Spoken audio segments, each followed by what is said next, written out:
to Elizabeth's video on how to use KFPL's magnet maker. First, you'll need the image you wish to make into a magnet. It should be formatted to 1.5 inches.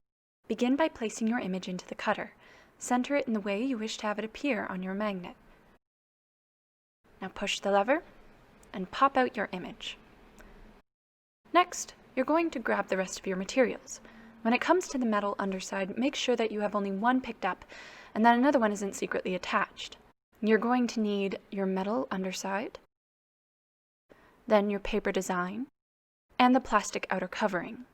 Later, you'll need the back metal rim and the magnet itself. There are two sides to the button maker, the shallow side, which is what you'll start with, and when you spin it, the deeper side.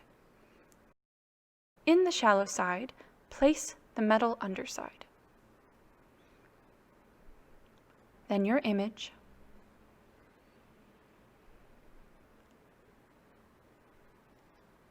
and finally the plastic outer covering.